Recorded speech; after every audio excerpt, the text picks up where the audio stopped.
Bonjour à tous et bienvenue dans ma cuisine. Aujourd'hui, on se retrouve pour un classique indémodable, un plat qui réchauffe le cœur et l'âme, le pot-au-feu traditionnel. C'est le repas familial par excellence, convivial, généreux et bien plus simple à préparer qu'on ne le pense. Alors, sortez votre plus grande marmite et c'est parti. Pour un pot-au-feu digne de ce nom, le secret, c'est la qualité et la variété des viandes. On va utiliser un mélange de morceaux à cuisson longue. J'ai choisi du gîte, du plat de côte et un peu de paleron pour le fondant.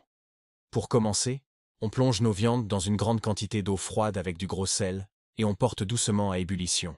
Une écume va se former à la surface, c'est très important de bien l'enlever pour avoir un bouillon clair et savoureux. Une fois que le bouillon est propre, c'est le moment d'ajouter la première garniture aromatique. On y met un oignon piqué de clous de girofle, quelques gousses d'ail, un beau bouquet garni avec du thym, du laurier et des queues de persil.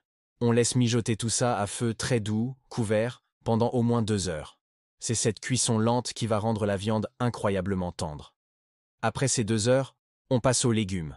Des carottes, des navets, des poireaux et des pommes de terre. On ajoute les légumes les plus fermes en premier, comme les carottes et les navets, et on les laisse cuire environ 45 minutes. Ensuite, on ajoute les poireaux et les pommes de terre pour les 20 à 30 dernières minutes de cuisson. N'oubliez pas l'os à moelle. On le met dans le bouillon juste 20 minutes avant la fin pour qu'il ne se défasse pas. Et voilà, notre pot-au-feu est prêt. Pour le service, c'est simple. On dresse les viandes et les légumes dans un grand plat chaud. On sert le bouillon bien chaud à part, dans des bols.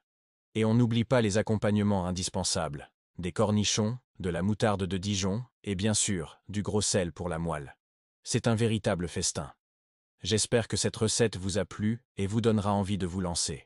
C'est un plat qui demande un peu de patience, mais le résultat en vaut vraiment la peine.